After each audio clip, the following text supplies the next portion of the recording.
마태복음 8장 28절에서 29절 말씀입니다. 또 예수께서 건너편 가다라 지방에 가시매 귀신 들린 자들이 무덤 사이에서 나와 예수를 만나니 그들은 몹시 사나워 아무도 그 길로 지나갈 수 없을 지경이더라. 이에 그들이 소리질러 이르되 하나님의 아들이여 우리가 당신과 무슨 상관이 있나이까? 때가 이르기 전에 우리를 괴롭게 하려고 여기 오셨나이까 하더니 아멘. 말씀을 깊이 사모하여 이 자리에 모인 중현교회 온 가족 여러분 사랑하고 환영합니다. 오늘 본문은 가다라 지방에서 벌어진 한 사건을 우리에게 보여주고 있는데요.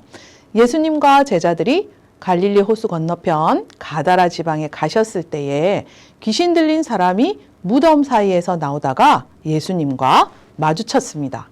저자는 귀신 들린 두 사람과 예수님의 대면을 이렇게 마주쳤다라는 단어로 표현하고 있는데요. 이 단어는 대립과 저항을 나타낼 때 사용하는 말이라고 합니다. 즉, 귀신 들린 사람이 예수님에 대해 적대적인 태도를 보였다는 말이 되는 것이죠. 예수님과 마주친 그들은 큰 소리로 외칩니다. 하나님의 아들이여, 당신이 우리와 무슨 상관이 있습니까? 상관하지 말라는 것이죠. 그런데 여러분, 이 한마디만으로도 사탄 마귀가 우리를 상대로 하는 일이 어떤 것인지 정확히 드러납니다. 귀신의 논리는 단순합니다. 하나님과 사람 사이, 사람과 사람 사이의 소통을 방해하는 것입니다. 우리들이 맺고 있는 선한 관계가 어긋나도록 만드는 것이죠. 상관하지 말라 합니다. 관심 갖지도 말라 합니다. 사람들의 이기적인 욕망을 부추겨 다른 이의 아픔에 예민하게 반응하지 못하도록 하는 것이죠. 그렇게 해야만 자기들의 세계가 확장될 것임을 잘 알기 때문입니다. 그래서 사탄은 우리가 고난받는 이들의 아픔에 동참하려 할 때마다 너와 무슨 상관이냐고 속삭입니다.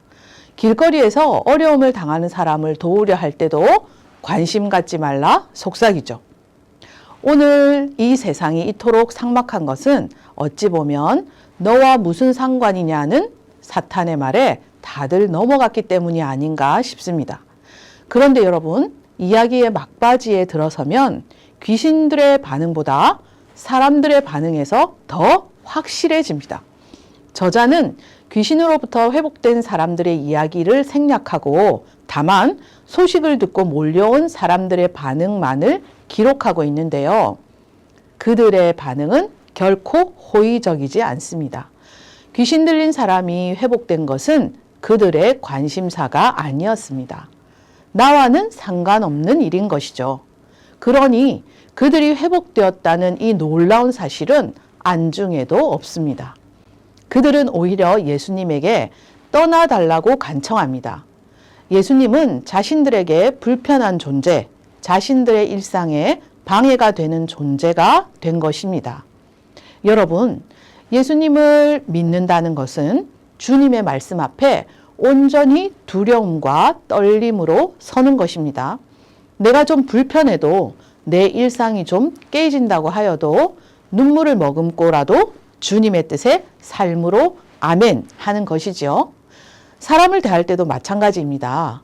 상관하는 것, 관심을 주는 것입니다. 그런데 이렇게 살다 보면 참 어리석다 여겨질 때도 있습니다. 일부러 불편한 삶을 선택하고 절제하며 사는 것이 부질없어 보일 때도 있겠지요. 그러나 우리는 낙심하지 말아야 합니다. 때가 이르면 거두게 될 것이라 약속하셨기 때문입니다. 사랑하는 중현교회 온 가족 여러분, 우리도 때로는 예수님이 좀 모른 척 해주면 참 좋겠는데 예수님 내 마음에서 잠시 떠나주세요 하며 살고 있지는 않는지요? 말로는 아니라고 할지 몰라도 우리의 삶으로 매번 떠나시기를 간청하고 있는 것인지도 모릅니다. 공중의 권세 잡은 자인 사탄은 서로 소통하지 못하는 세상을 만들기 위해 우리 주변에서 여전히 불화와 분쟁의 씨를 뿌리고 있습니다. 그런데 우리 가운데 예수님이 계셔야 합니다. 절대 떠나보내서는 안 됩니다. 예수님으로만 마귀를 대적할 힘을 얻을 수 있기 때문입니다. 비록 불편하고 손해보는 길이지만 주님의 약속을 믿고 담대함으로 바로 그 길, 주님의 길을 선택하는 저와 여러분이 되시기를 간절히 소원합니다.